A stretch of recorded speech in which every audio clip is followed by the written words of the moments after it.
Corona महामारी के बीच oxygen को लेकर राजनीति तेज हो गई है। सुप्रीम कोर्ट के नोटिस के बाद पीएम नरेंद्र मोदी ने राज्यों के मुख्यमंत्रियों के साथ संवाद किया, लेकिन संवाद के बाद भी सुलह की पटरी नहीं दिखी। दिल्ली में ऑक्सीजन की कमी के चलते मचे कोहराम के बीच एक बार फिर ऑक्सीजन की कमी से सांसें टूटी हैं।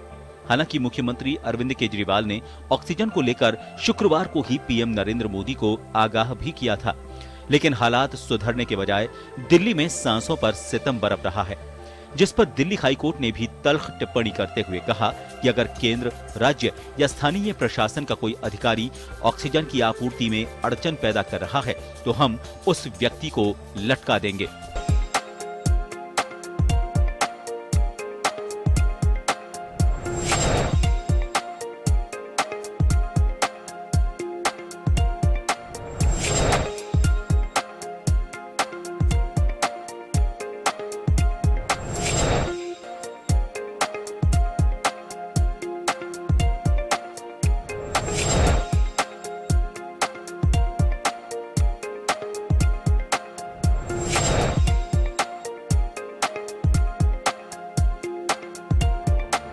कोरोना से हांफती जिंदगी के बीच राहत की खबर भी आई, जिसमें यूपी और महाराष्ट्र में ग्रीन कॉरिडोर बनाकर ऑक्सीजन की स्पेशल ट्रेन पहुंची। इधर वायुसेना भी एयरलिफ्ट कर ऑक्सीजन सप्लाई में सहयोग कर रही है। दूसरी तरफ सिंगापुर से भी ऑक्सीजन के 4 कंटेनर भारत पहुंचे हैं। साथ ही ऑक्सीजन सप्लाई को और तेज किया जा रहा है। राजस्थान में भी सरकार ने बढ़ते कोरोना के साथ अब सख्ती बढ़ा दी है, ताकि दूसरे राज्यों जैसे हालात न बने। वहीं ऑक्सीजन आपूर्ति से लेकर दवाओं की सप्लाई पर भी लगातार मॉनिटरिंग की जा रही है।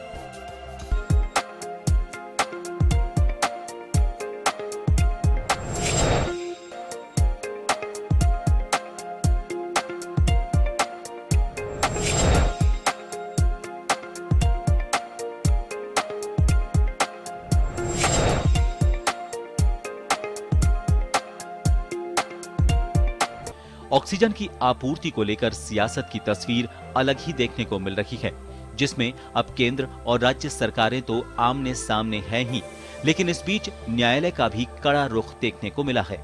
हालात को देखकर अब तो हर कोई कहने लगा है, आम जन पर भारी, राजनीति की ऑक्सीजन। ब्यूरो रिपोर्ट, जन टीवी, जयपुर।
नमस्कार जंटू में स्वागत है आपका। मैं हूं योगेंद्र, आप देख रहे हैं खास खबर। खास खबर में हम बात करेंगे सांसों पर ऑक्सीजन की आफत, और राजनीति को ऑक्सीजन भरपूर।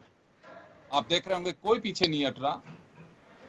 ये वक्त ऐसा है, कहा तो ये जाता है कि शायद आज जो घटनाएं घट रही हैं उससे कल हम जरूर सबक लेंगे, हालात सुधरेंगे, स्थितियां बन गई। अब इसमें बयानबाजी की बजाय अगर हम इससे बाहर कैसे निकलें, इस पे अगर गौर फरमाया जाए तो मेरे ख्याल में बहुत अच्छा होगा। उन सांसों के लिए जरूर राहत होगी जो अभी भी आफत लगेगा मेरे को। लेकिन हो ये रहा है कि अस्पतालों को इंडिविजुअली कोर्ट जाना पड़ रहा है। आई डोंट नो, आप लोग काफी सीनियर है, किसी ने हालात देखे होंगे, लेकिन ये स्थितियां अभी बन रही हैं। एक बड़ी रोचक बात है कि दिल्ली हाईकोर्ट को ये कहना पड़ा कि ऑक्सीजन सप्लाई में अगर कोई बाधा डालेगा या बाधा डालने की कोशिश भी करेगा, बाधा डालेगा, तो उसे लटका देंगे, यानी कि हम फांसी चढ़ा देंगे। हालात यहाँ तक पहुंच गए और इतने लोगों की स्थितियां जो डोर उनके जीवन की है सिर्फ ऑक्सीजन की वजह से थम गई है। दिल्ली के एक अस्पताल में 25 लोगों की मौत सिर्फ ऑक्सीजन की कमी के कारण, और वो तब जब पहले से सूचित किया गया कि हमारे पास। आपके यहाँ से बहुत जबरदस्त तरीके से साउंड आ रहा है, अगर इनको चुप किया जा सके। किसके यहाँ से आ रहा है प्लीज एक बार जरा दिखवा लीजिए, बहुत साउंड आ रहा है। तो चले, चर्चा का मजमून हमारा यही है कि आखिर ये सांसों पर आफत कब तक रहेगी। हालांकि केंद्र सरकार ने दावा किया है कि एयरलिफ्ट, रेलवे और डिफेंस को पूरी तरह से मुस्तैद किया गया है, रेलवे को लगा दिया गया है ताकि ऑक्सीजन पहुंचाई जा सके। तो चले हम चर्चा शुरू करते हैं। हमारे साथ वरिष्ठ विधिवेता AK जैन साहब जुड़े हुए हैं, भाजपा से राखी राठौड़ जी हमारे साथ हैं, RC चौधरी राजस्थान कांग्रेस के प्रवक्ता हमारे साथ हैं, आम आदमी पार्टी के नेता देवेंद्र शास्त्री जी हमारे साथ हैं। सभी का स्वागत है। AK जैन साहब, आपके पास आना चाहूंगा। कोई बहुत सारे मुद्दे तो देखे हैं कि स्वयं मोटो कॉग्निजेंस लेना पड़ा हो अदालत को, लेकिन ये बड़ा दुर्भाग्य कि ऑक्सीजन के लिए इंडिविजुअल हॉस्पिटल्स को ये कहना पड़े कि हमारी मदद करिए। आपको लगता है कि हम किस जगह रह रहे हैं, क्या हालात हैं, क्या हमारी सोच है, हम क्या सपने देख रहे हैं? और ऐसे में अगर ऑक्सीजन की डिमांड अदालतों के माध्यम से करनी पड़े तो क्या माने कि सरकारों से भरोसा उठ गया अस्पतालों का, आम जनता का? ये मैं शुरुआत करूंगा। नॉर्वे के प्रधानमंत्री के मुंह से मास्क खिसक गया तो उन्हें जुर्माना देना पड़ा। ये कहते हैं रूल ऑफ लॉ। हमारा संविधान भी कहता है कि देश में किसी पार्टी की सरकार नहीं है, सरकार का प्रधानमंत्री किसी पार्टी का हो सकता है, पर ये रूल ऑफ लॉ है। जीवन का अधिकार हमारा सबसे बड़ा मूलभूत अधिकार है, जिसे एक के बाद निर्णयों में माना गया है, चाहे वो भोपाल गैस ट्रेजेडी के मामले से लेकर हर मामलों में कोर्ट को इंटरफियर करना पड़ा है। परंतु इस देश में छुटभैया नेताओं से लेकर मंत्री, मुख्यमंत्री, देश के गृह मंत्री, देश के प्रधानमंत्री तक कोविड गाइडलाइंस की धज्जियां उड़ाते रहे, बिना मास्क के घूमते रहे, सोशल डिस्टेंसिंग की पालना नहीं करते रहे। 1 साल से अधिक का समय हो गया, पर कोई एक उदाहरण आप बता सकते हैं कि किसी पर 5 रुपए का जुर्माना भी लगाया गया हो? ऐसी स्थिति में हम क्या उम्मीद करें कि इस देश में कानून का राज है, इस देश में संविधान की सरकार चल रही है, या इस देश के राजनेता इस देश के लिए फेल हो गए? आज आपने कहा कि हमें अब देखना है कि आगे क्या होना है, परंतु यह तो देखें कि ये हुआ क्यों है। हम आग लग रही है तब कुआं खोदने की बात क्यों कर रहे हैं? 1 साल से हम क्या कर रहे हैं? क्या ये क्रिमिनल नेग्लिजेंस नहीं है? एक बहुत तेज रफ्तार गाड़ी अगर फुटपाथ पर 4 आदमियों को मारकर चली जाती है तो हम नेग्लिजेंस के आधार पर 304 का केस लगा देते हैं, culpable homicide not amounting to murder. आज ऑक्सीजन की कमी के कारण हमारे नेताओं की, राजनेताओं की, मंत्रियों की घोर लापरवाही और क्रिमिनल नेग्लिजेंस के कारण लोग मर रहे हैं। आज 25 आदमी ऑक्सीजन की कमी से जयपुर गोल्डन हॉस्पिटल दिल्ली के अंदर मर गए। सुप्रीम हाई कोर्ट को यह कहना पड़ा, हालांकि कोर्ट्स की आंखों पर पट्टी बंधी हुई है, पर पट्टी हटानी पड़ी। कुछ हाई कोर्ट ने हटाई, सुप्रीम कोर्ट ने तो आज तक नहीं हटाई है, कि ये कहना पड़ा है कि चोरी करो, खरीदो या लूट कहीं से लाओ, पर ऑक्सीजन लाओ, क्योंकि जीने का अधिकार सबसे बड़ा है। पर आज सबसे बड़ी बात ये होगी कि क्या ये कोर्ट्स के हाथ में ही रह गया है? क्या इस देश को चलाने का जो अधिकार है कानूनन, वो राज्य सरकारें और केंद्र सरकार विफल हो गई है। निश्चित रूप से उन्हें मान लेना चाहिए कि हम विफल हो गए, क्योंकि जब देश को कोरोना कंट्रोल के लिए अस्पतालों की जरूरत थी, ऑक्सीजन की जरूरत थी, तब हम रैलियां कर रहे थे, तब हम बड़े बड़े कुंभ का बेशर्मी से सारे के सारे नेता बिना मास्क लगाए न केवल घूम रहे थे, बल्कि कई मंत्री तो ये भी कह रहे थे कि मास्क लगाने की तो हमें जरूरत ही नहीं। असम के स्वास्थ्य मंत्री बोलते हैं, पंजाब के स्वास्थ्य मंत्री बोलते हैं, राजस्थान के एक मंत्री ने तो मास्क ही तब लगाना शुरू किया जब उनको खुद को कोरोना हो गया।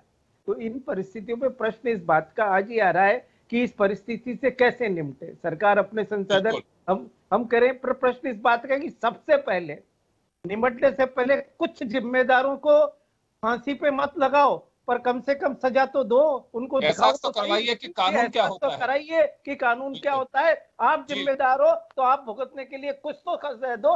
नॉर्वे का प्रधानमंत्री जुर्माना दे सकता है, राजस्थान का तो एक सड़क चलता नेता से भी किसी पुलिस वाले की हिम्मत नहीं कि जुर्माना वसूल करे। और यहाँ जब देश का गृह मंत्री, देश का प्रधानमंत्री, राज्यों के मुख्यमंत्री खुलाम धज्जियां उड़ा रहे हैं, तो आज सही बात तो है कि हमारे लिए, सबके लिए अफसोस मनाने का नहीं, रोने का दिन है कि हम इस देश को, we have given this country to the dogs, कि हम कहां लेकर आ गए इस कंट्री को कि आज ऑक्सीजन, हम वैक्सीन गुरु, विश्व गुरु बन रहे थे, और आज स्थिति यह है कि पाकिस्तान जैसा देश हमारी मजाक उड़ा रहा है।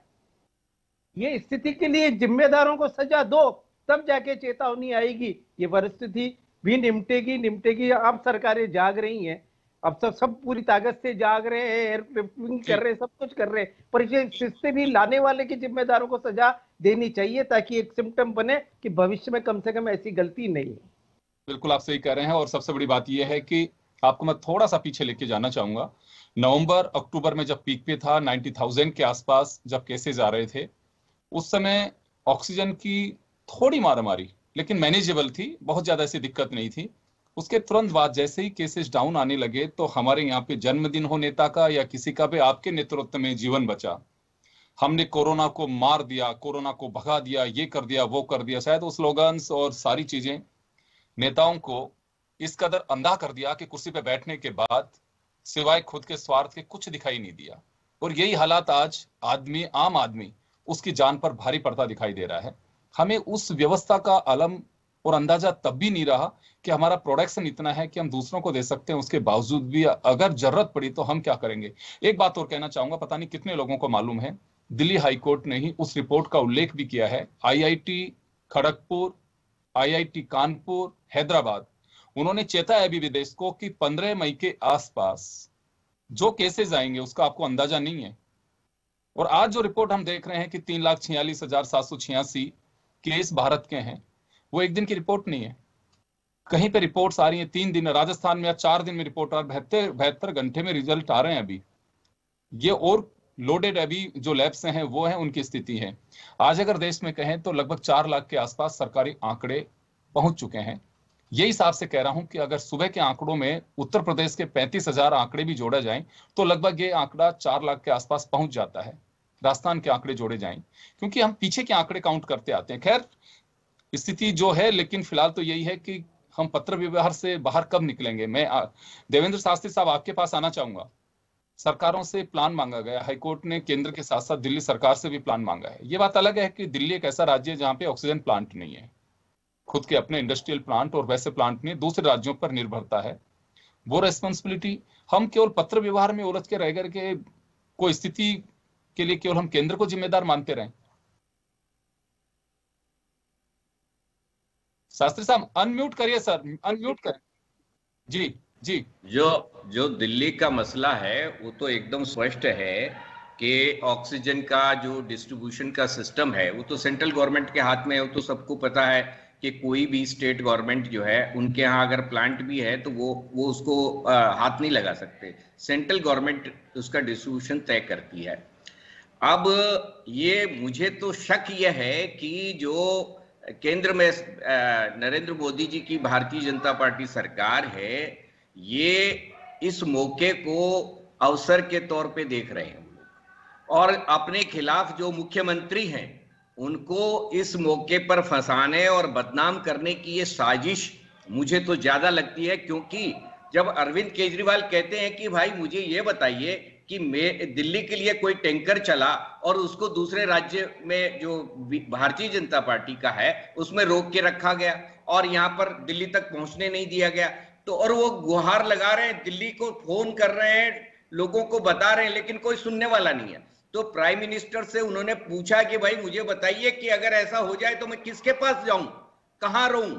और दूसरी बात, यही हाल दूसरे राज्यों का हो गया है। मुझे तो ये भी डाउट लगता है कि जब 1 साल का पीरियड था, आपको पता था कि ऐसी गंभीर स्थिति आने वाली है, WHO कह चुका था, तो ऑक्सीजन का स्टोरेज क्यों नहीं किया गया, एक्सपोर्ट क्यों किया गया? ये किसकी साजिश है, ये क्यों किया गया? इसके ऊपर कोई जवाब देगा? मैं तो ये मानता हूं कि ये ऑक्सीजन का एक बहुत बड़ा स्कैंडल है, इसके ऊपर जांच बैठनी चाहिए और इसका खुलासा होना चाहिए कि कौन सरकार इसके लिए जिम्मेदार है। अभी एक और बात कही गई कि दिल्ली को 8 प्लांट खोलने के लिए वो परमिशन दी गई, लेकिन दिल्ली गवर्नमेंट ने नहीं खोली। अब इसकी सच्चाई जान लेंगे तो आपको आश्चर्य होगा कि इतना बड़ा झूठ भी क्या बोला जा सकता है ऐसे सिस्टम में। देखिए, दिल्ली के अंदर जो ग्रीन ट्रिब्यूनल एक्ट है उसके तहत कोई बड़ा हैजार्डियस प्लांट नहीं लग सकता, तो ऑक्सीजन के बड़े प्लांट वहां नहीं लग सकते। वहां पर 8 अस्पतालों में छोटे प्लांट लगाने की परमिशन दी गई और उसका ठेका सेंट्रल गवर्नमेंट ने दिया है, उसके ठेकेदार सेंट्रल गवर्नमेंट के बनाने के लगाने के। राज्य सरकार को तो पूछा ही नहीं गया कि क्या करना है क्या नहीं करना है। हाँ, राज्य सरकार के साथ उनमें से हॉस्पिटल है, उनके लिए ब्लेम कर दिया कि दिल्ली गवर्नमेंट ने जो है वो कोई काम नहीं किया। अब इस तरह के झूठ के ऊपर अगर सेंट्रल गवर्नमेंट की सारी निजाम जो है वो कायम होगी और बोलेगी, तो आप सोच लीजिए कि ऐसे निजाम में क्या होगा आपका।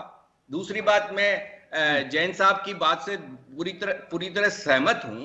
जैन साहब ने एक मुद्दा उठाया कि चलो हाईकोर्ट ने बोला तो सही, लेकिन मैं इस बात से और भी आश्चर्यचकित हूं कि पिछले दिनों जब हाईकोर्ट ने, जो आप बोल रहे थे, हाईकोर्ट ने कहा था कि भाई कहीं से भी चोरी करके लाओ, लेकिन लोगों को जीने के लिए ये ऑक्सीजन ला करके दो, तब सुप्रीम कोर्ट से ये हुआ था कि जितने भी कोविड रिलेटेड ये कंप्लेंट्स हैं सारी की सारी सुप्रीम कोर्ट को दे दी जाए। यानी कि सेंट्रल गवर्नमेंट को बचाने के लिए सुप्रीम कोर्ट इस तरह से आगे आ गया कि कोई हाईकोर्ट अगर केंद्र सरकार को की खींचतान कर रही है तो वो सारे मामले जो है सुप्रीम कोर्ट में आ जाएं, और सुप्रीम कोर्ट पूरी तरह से खामोश है। आप सोचिए, सुप्रीम कोर्ट ने सो मोटो नहीं लिया।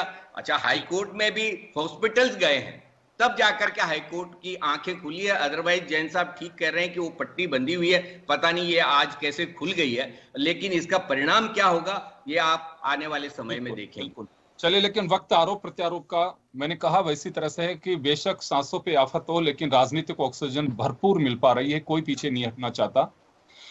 राखी जी, आपके पास आना चाहूंगा। आरोप सीधा केंद्र सरकार पे लग रहा है कि ऑक्सीजन डिस्ट्रीब्यूशन में बहुत ही खामियां रखी गई हैं। राजस्थान के हेल्थ मिनिस्टर हो चाहे दूसरे हो, उन्होंने बाकायदा बताया कि मैंने हर्षवर्धन जी से बात की है कि हमें जो इंजेक्शन और ऑक्सीजन की खेप आनी थी वो दूसरे राज्यों में चली गई।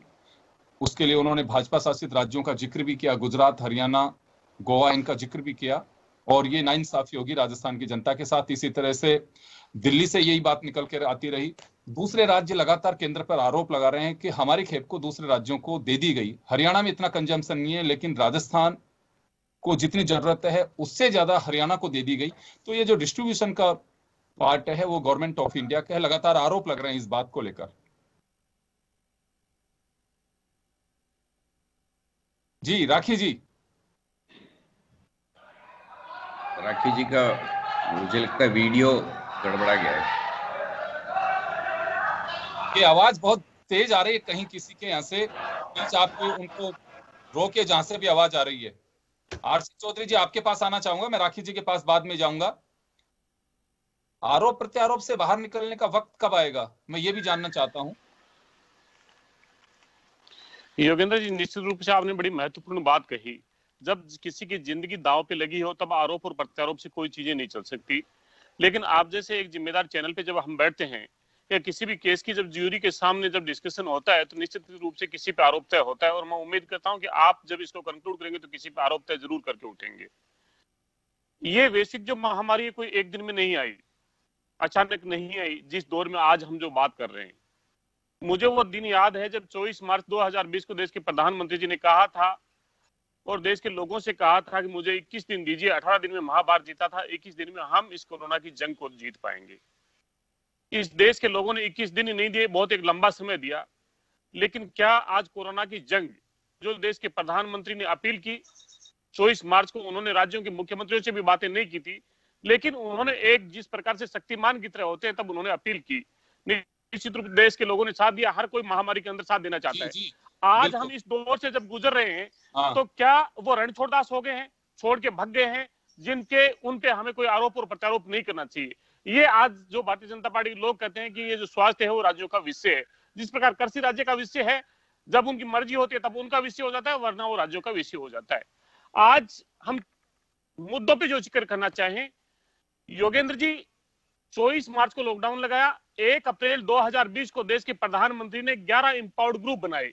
11 एम्पावर्ड ग्रुप इसलिए बनाए थे कि कोविड को लेके प्लानिंग और इंप्लीमेंटेशन इस हिसाब से हो कि हम इस कोविड पे विन कर सके।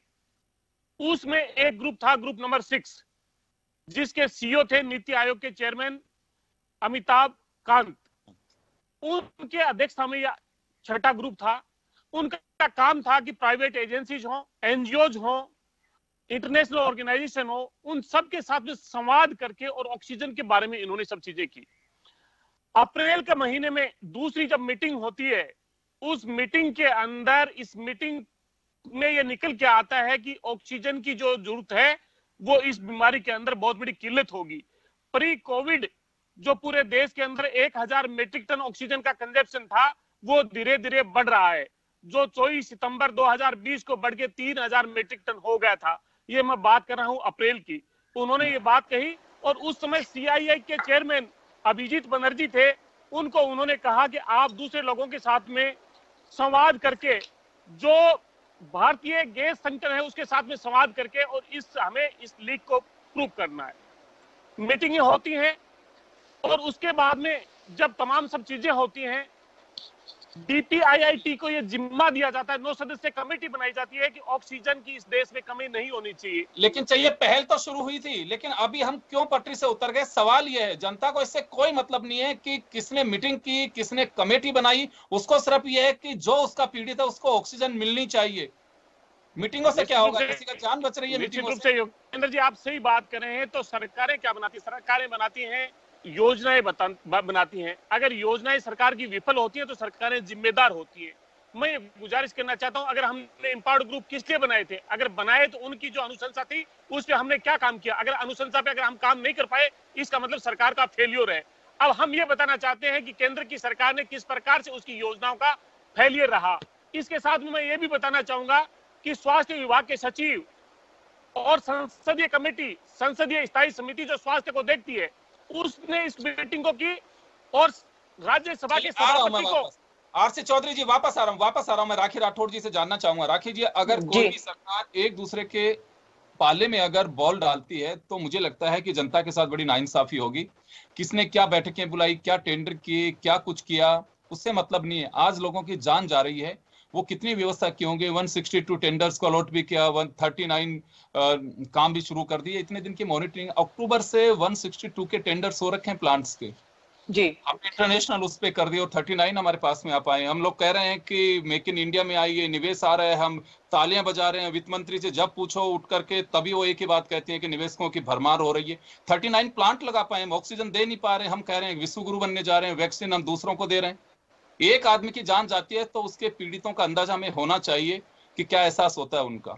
रोज लोग दम तोड़ रहे हैं, हम पत्र व्यवहार कर रहे हैं, वो उस पे डाल रहा है, वो उस पे डाल रहा है। हम कह रहे हैं कि एयर लिफ्ट कर रहे हैं, वो लिफ्ट कर रहे हैं।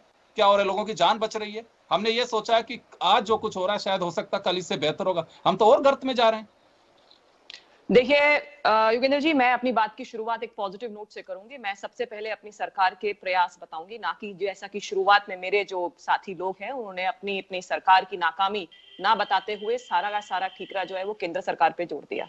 निश्चित तौर पे जिस तरह से जैन साहब ने कहा, ये जिम्मेदारी हम सभी की है जो भी जनता है, साथ में जो भी विपक्ष है या पक्ष है, उन सभी की कि इस वैश्विक महामारी में हम लोग साथ खड़े होकर के इस काम को करें। जिस तरह की परिस्थिति आज की है, आप जानते हैं कि 15 दिन पहले किसी ने ये अंदाजा नहीं लगाया था कि इस तरह की क्रिटिकल कंडीशन में आकर के हम लोग खड़े हो जाएंगे। एक मिनट रोकना चाहूंगा राखी जी मैं रोकना चाहूंगा। मैं जन टीवी की और रिकॉर्डिंग दिखा सकता हूं। आम आदमी पार्टी के सदस्य बैठे, पंकज जोशी जी हमारे साथ में थे। पुणे में जो स्थितियां बनी थी 23 दिन पहले, 23 डेज पहले, पता नहीं हमारी वोट कहां तक पहुंची नहीं पहुंची। हमने आगाह किया था कि ऐसी स्थितियां बनने वाली हैं कि अंदाजा नहीं लगेगा। आईआईटी की रिपोर्ट्स आ रही हैं, बहुत सारे लोग पहले से चेता रहे हैं, लेकिन क्यों सरकारों का ध्यान नहीं था।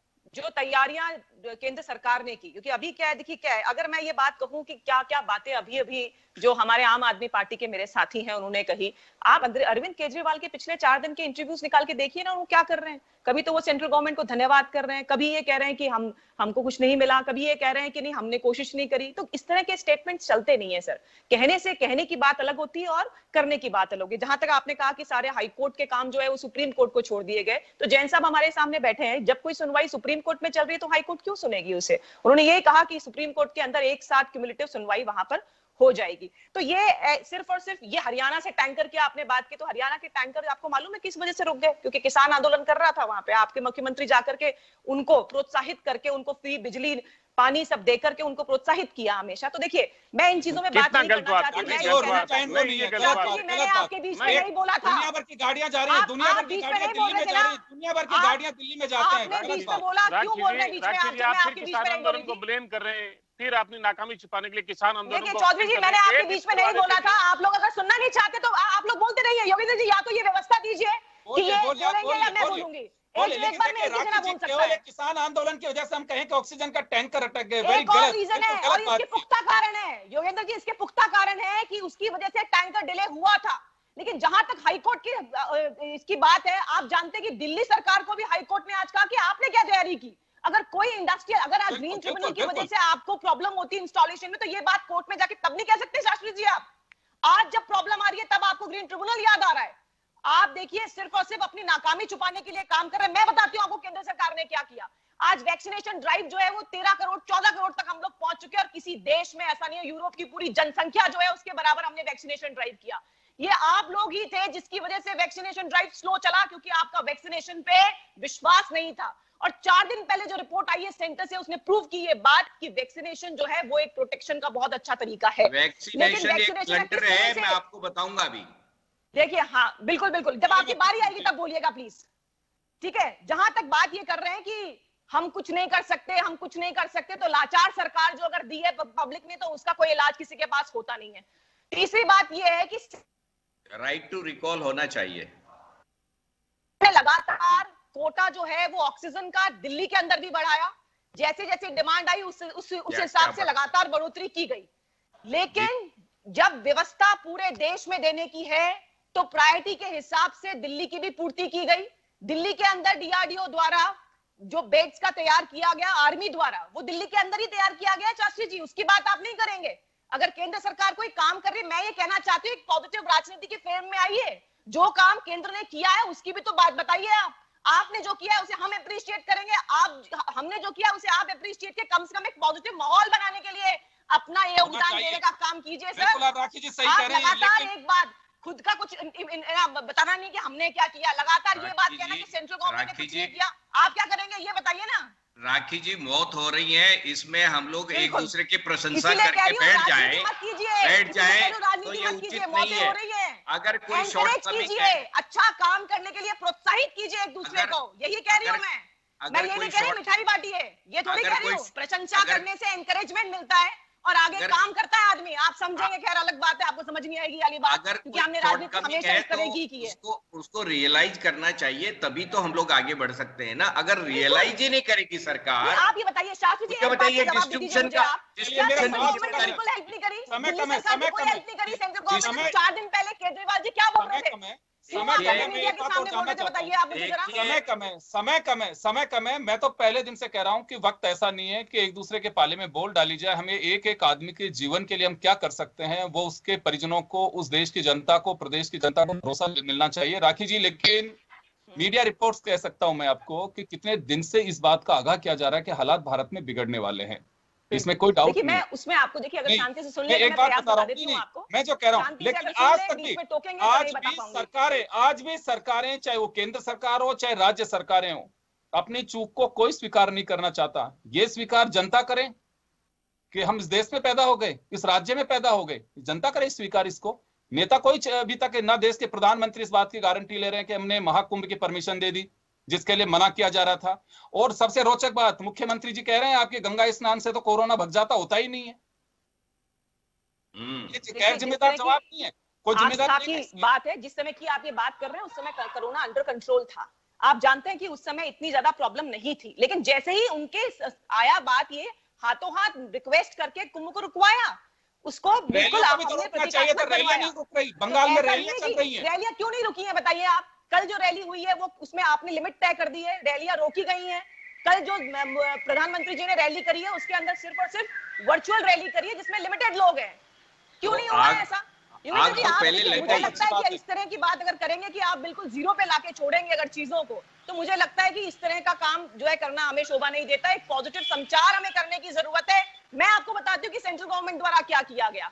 सेंट्रल गवर्नमेंट द्वारा एयरफोर्स के माध्यम से आज जोधपुर से जामनगर का हमारा जो ऑक्सीजन का कोटा है वो आया है।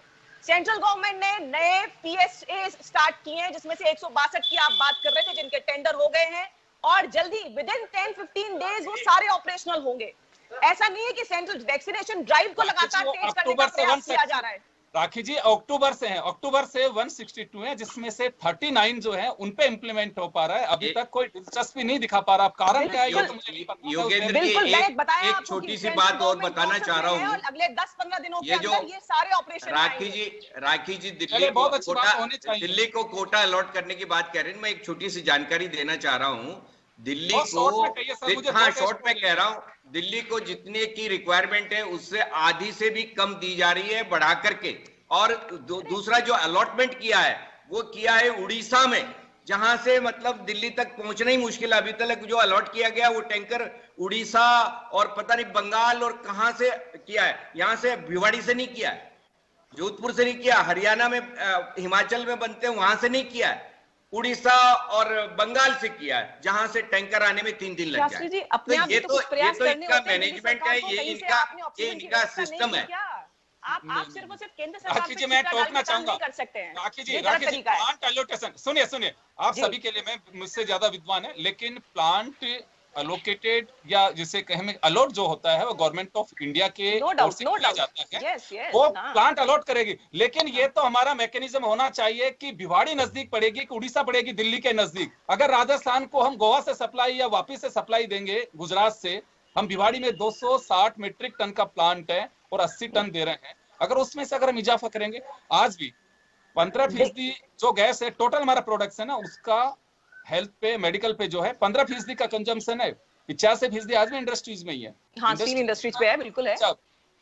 अभी कहा यह जाता है कि बड़ी रोचक बात है कि पीयूष गोयल साहब ने एक बात कही कि जो बाहर देशों में 93 मीट्रिक टन जो हमने गैस भेजी है वो तो इंडस्ट्रियल गैस है। बहुत रोचक बात है साहब। एक ही प्लांट में तो एक गैस बनती है जो इंडस्ट्रियल सिलेंडर्स में डाल दी जाती है, इंडस्ट्रीज के लिए है, जो मेडिकल सिलेंडर्स में डाल दी है, मेडिकल अलग नहीं होती है। मान ली आपकी बात, लेकिन कितनी भेजी आपको मालूम है?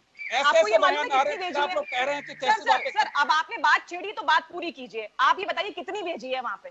जो पीयूष गोयल साहब ने कमेंट किया है कितनी भेजी है सर, ये बता दीजिए। 9300 मीट्रिक टन हमने। अब आप मेरी बात सुनिए, इंडिया जो है ना एक दिन के अंदर 2.19 मिलियन मीट्रिक टन प्रोड्यूस करता है इंडस्ट्रियल गैस। बहुत अच्छी बात है, मेरी गुजारिश है वो उस समय भेजा गया था। ये डाटा कहाँ से आ गया? कहाँ से आ गया? अरे डेटा कहाँ से पढ़ते हैं? मैं सुनना चाहूंगा, मैं नहीं जाना चाहता। वर्ल्ड का सबसे बड़ा प्रोड्यूसर है इंडिया ऑक्सीजन का। सुनिए, ऑक्सीजन का सबसे बड़ा प्रोड्यूसर है, यहाँ बहुत हो रही है। मैं क्लेम करती हूँ कि ये डेटा बिल्कुल ठीक है। ये मिसमैनेजमेंट ही है और क्या है? 2.19 मिलियन मीट्रिक टन पैदा करता है, 9200 मीट्रिक टन एक्सपोर्ट हुआ था, जो कि हमारी सिर्फ 2 दिन की प्रोडक्शन है। योगेंद्र जी वर्ल्ड में सबसे बड़ा प्रोड्यूसर है हिंदुस्तान ऑक्सीजन का, वर्ल्ड में सबसे बड़ा प्रोड्यूसर है। और यहाँ पर ऑक्सीजन की वजह से मौतें हो रही है। मिसमैनेजमेंट है कि कुछ और है? बताइए मुझे। बिल्कुल सही बात है। मिसमैनेजमेंट है ना, और मैनेजमेंट किसको करना था? सभी लोगों का। मैं तो ये कहूंगा कि अगर किसी के स्तर पे एक भी है, बड़ी रोचक तो क्या कहूं, बड़ा दुर्भाग्य है कि अगर आज अगर कोई कह दे कि हम कहाँ स्थिति में फंस गए, तो कोई कहेगा कि पाकिस्तान की भाषा बोल रहा है। किसी से अगर कोई कह दिया जाए कि हम इस हालात में लोग मर रहे हैं, तड़फ रहे हैं, चिताओं के लिए पैसे देने पड़ रहे हैं, और फिर कह रहे हैं कि सत्यमेव जयते, काय का सत्यमेव जयते? उन लोगों की आंसुओं को हमें एहसास करना चाहिए, उस तकलीफ का। एक के घर में से 5-5 लोगों को जो लोग खो रहे हैं, उसका किसी को एहसास नहीं है। एक एजेंट साहब के पास जाना चाहूंगा, समय बहुत कम है सर, मैं आपके पास आना चाहूंगा। चूक कोई नहीं मानेगा, किसी की भी सरकार हो, कोई चूक नहीं मानने को तैयार है यहाँ पे। चूक सिर्फ इस हिंदुस्तान की पब्लिक की कह सकता हूं मैं, जो आंख मूंद करके और हम कहीं भी वोट बटोर देते हैं, कहीं भी कुछ फैसले लेते हैं। वो दिन याद करने चाहिए लोकतंत्र की मजबूती के लिए। मुझे लगता है कि वोट कितना महत्वपूर्ण होता है, ये लोगों को एहसास होना चाहिए। देखिए सर, मैं सिर्फ एक बतौर एक ऑर्डिनरी सिटीजन ये कहना चाहूंगा कि ये मेरा दुर्भाग्य है कि ऐसे बेशर्म और बेगरतों को हमने अपनी जिंदगी सौंप दी है, जहां सांसों के लिए कोटा नियत किया जा रहा है कि हम राज्यों को कोटा देंगे, अस्पतालों को कोटा देंगे। ऑक्सीजन जीवनदायिनी है, इसके लिए कोटा नहीं दिया जा सकता। जितनी आवश्यकता है उतनी देनी सरकारों की जिम्मेदारी है। जहां लाशें बिछी हुई हैं, जिन घरों में जवान मौतें हो रही है, उनके लिए हम कहें पॉजिटिव नोट की बात करें। कौन सा पॉजिटिव नेट, जब पूरे घर अंदर तक हम नेगेटिव हुए पड़े हैं। जो लाशों को देख रहे हैं, जिंदगी को देख रहे हैं, उनके लिए आप पॉजिटिव नोट की बात कर रहे हैं, उनके लिए कोटा देने की बात कर रहे हैं। क्या सांसों की गिनती दी जा सकती है कि आप दिन में 10 मिनट सांस लेंगे और बाकी या 20 घंटे सांस लेंगे, 24 घंटे सांस नहीं लेंगे? ये बेशर्मी है, ये बेगैरत है। डूब पड़ना चाहिए इस देश की व्यवस्था को। ऐसे बेशर्म और बेगैरत लोगों को हम देश दे चुके हैं। This country has gone to dogs. जिन लोगों को यहाँ नहीं, अगर ये मानते हैं भगवान को, तो ऊपर जाकर जवाब देना पड़ेगा कि इन्होंने इस देश की जनता के साथ क्या किया है। मैं सिर्फ बहुत भूख भरी हालत में बोल रहा हूं कि हम सांसों का कोटा दे रहे हैं, हम मरी हुई लाशों पर पॉजिटिविटी की बात कर रहे हैं। जैन साहब, अगर लिमिटेड चीज होगी तो क्या करेंगे आप बताइए ना, आप सोल्यूशन बताइए।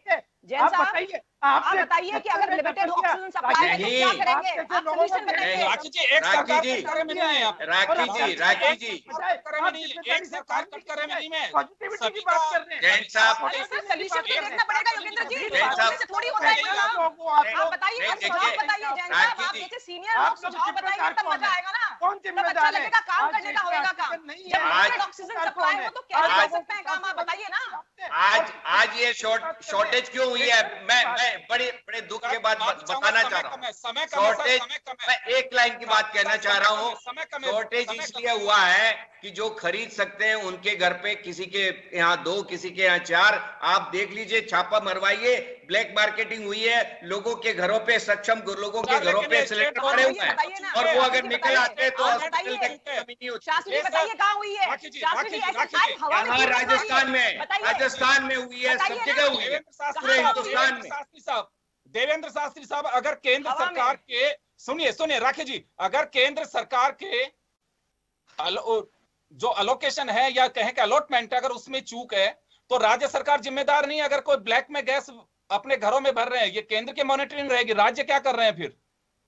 राज्य सरकारों की भी गड़बड़ी है कि वहां पर कोई सक्षम लोग सिलेंडर खरीद के रख रहे हैं। वो चीज है, उसमें तो पहरा बैठा ही है। रेमडेसिविर के इंजेक्शन गायब हैं, बिल्कुल, आप देख लीजिए, गायब हो रही है। नहीं, लेकिन ये मेडिसिन भी सेंट्रल गवर्नमेंट के उसमें है, ये उनकी परमिशन के बगैर नहीं होता है।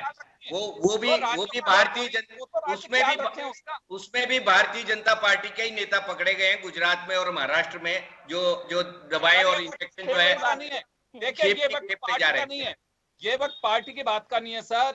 ये इस वक्त स्थितियां ये, अगर हम पार्टी और सरकारों में फंस के रह जाएंगे तो मुझे लगता है कि जैन साहब जैसे लोगों की जो पीड़ा है, मैं बहुत कम बार जैन साहब को इतना उस स्थिति से कह सकता हूं कि उद्गार या कहें कि अपना जो गुब्बार है वो निकालने की कोशिश इन्होंने की। हर आदमी कितना बड़ा होगा इसका अंदाजा हमें लगाना चाहिए। मैं क्षमा चाहूंगा, समय का ध्यान रखते मैं रोकना चाहूंगा तमाम अतिथियों को।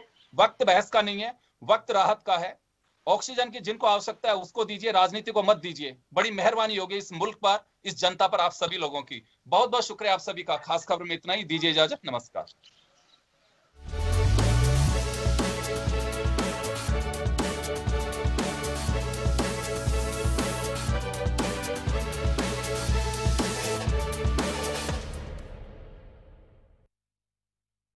जन टीवी की लेटेस्ट अपडेट पाने के लिए हमारे चैनल को जरूर सब्सक्राइब करें और नोटिफिकेशन पाने के लिए बेल आइकॉन दबाएं।